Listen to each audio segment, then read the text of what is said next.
संत शिवनी आचार्य विद्या सागर जी महाविद्या श्रीमान सोमचंद जी की गई, श्रीमती रंजी जी की गई, रोमेंद्र जी की गई, कपना जी की गई, तेलुगुरा जिला कमोनिवासी सत्तर श्रीमान शाह सुभाषचंद जी, दिनेश चंद जी, राजेश कुमार जी, सतीश जी, गड़ा कोटा निवासी सपरिवार श्रीमान अशोक जी पुष्केले, सेठ हीरालाल जी जैन, डॉक्टर प्रकाश जी, इंजीनियर रविंद्र जी, रामकृष्ण जी, डॉक्टर अशोक जी, विदिशा निवासी सपरिवार श्रीमान दिलीप जी, मोहनलाल जी, अभिषेक जी, मिताली, सोमचंद जी, मानिर जी चौरे, मानिर जी करंजे, अतुल जी चौरे, तन्मय जी चौरे, जामना निवासी सपरिवार श्रीमान राजेश कुमार जी, दिनेश कुमार जी, रेनी निवासी सपरिवार श्रीमान राजभंसारी, अमित निवासी भोपाल निवासी सपरिवार सकल दिगंबर समाज ये हमारा तीर्थ जो संसार रूपी समुद्र से पार उतार दे उसे तीर्थ कहते हैं, जिससे संसार के मिथ्यात्व कषाय आदि परिणाम समाप्त होकर के और व्यक्ति 8 कर्मों से मुक्त होकर के सच्चे सुख को प्राप्त हो जाए। जिस मार्ग से वो मार्ग तीर्थ कहलाता है। उन्हीं तीर्थों में एक सिरपुर भी महातीर्थ है, हमारी दिगंबरों की आस्था का केंद्र है। विश्व के समस्त दिगंबर जैनों के लिए यह अंतरिक्ष पार्श्वनाथ एक बार अपनी ओर बुला रहा है, क्योंकि अंतरिक्ष पार्श्वनाथ की यात्रा कभी आचार्य कुंद देव ने की थी और उन्होंने अपने निर्वाण कांड में जब लिख दिया था श्रीपुर पाशम श्रीपुर बंदमी, और आचार्य विद्यानंदी जी ने श्रीपुर पार्श्वनाथ स्तोत्र लिख करके अंतरिक्ष पार्श्वनाथ श्रीपुर के नाम लिए बिना, अंतरिक्ष का नाम लिए बिना श्रीपुर पार्श्वनाथ स्तोत्र को महान स्तोत्र किया।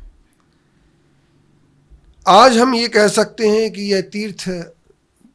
दिगंबरों का, जब श्वेतांबरों का जन्म नहीं हुआ था, श्वेतांबर पंथ का प्रचलन नहीं हुआ था, तब से हमारा यह तीर्थ है। और माया जाल रच करके, झूठे तथ्यों को गढ़ करके,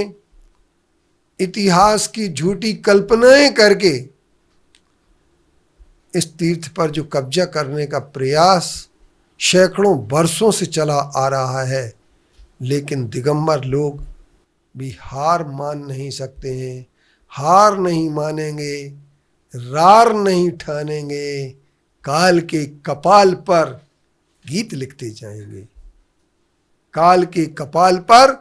गीत लिखते जाएंगे। दिगंबराय सहोदराय सर्वे, दिगंबर मुक्ति का मार्ग है। दिगंबर बने बिना मोक्ष नहीं मिल सकता है।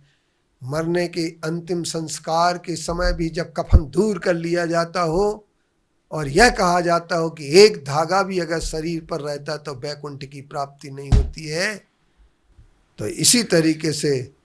जब कपड़े के रहते वैकुंठ नहीं मिल सकता है, तो कपड़े के रहते मोक्ष कैसे मिल जाएगा। कपड़े में मोक्ष नहीं मिल सकता है। और यह नग्गो ही मोक्ष मग्गो, आचार्य कुंद देव ने कहा है, नग्नता ही मोक्ष मार्ग है। और इस नग्न स्वरूप के लिए, यह नग्न स्वरूप तुम्हारा है और हम भगवान के पार्श्वनाथ के नग्न स्वरूप को मानना चाहते हैं। लेकिन लेप के आवरण में जिन्होंने कपड़े की निशानों को बनाने की कोशिश की है, वह हमारे भगवान अंतरिक्ष पार्श्वनाथ की मूल स्वरूप को विद्रूप करने का प्रयास किया है। और यह बात एक सच है कि वो कभी जमाना था जब हमारे दिगंबरों की कमजोरी का, आर्थिक कमजोरी का फायदा उठा करके श्वेतांबर व्यापारी वर्ग ने छल कपट करके इस तीर्थ पर कब्जे करने की कोशिश की है, और वो शायद अभी भी सफल नहीं हुए, क्योंकि अंतरिक्ष पार्श्वनाथ कि मैनेजमेंट की जो डिग्री कभी मिली थी वह डिग्री सिर्फ ओनली डिक्लेयर है, एग्जीक्यूटिव नहीं है। और हम लोग मैनेजमेंट का अर्थ क्या समझना चाहिए, उन्हें मैनेजमेंट मिला है तो हम ये कह सकते हैं कि अगर चूहे को चिंदी मिल जाती है तो वो बजाज नहीं बन जाता है। ठीक इसी प्रकार से श्वेतांबरों को अगर मैनेजमेंट मिल गया है कोर्ट के द्वारा छल कपट के माध्यम से, तो याद रखें वो कि वो इस तीर्थ के मालिक नहीं बन गए हैं। और ये तीर्थ दिगंबरों का था, है और रहेगा।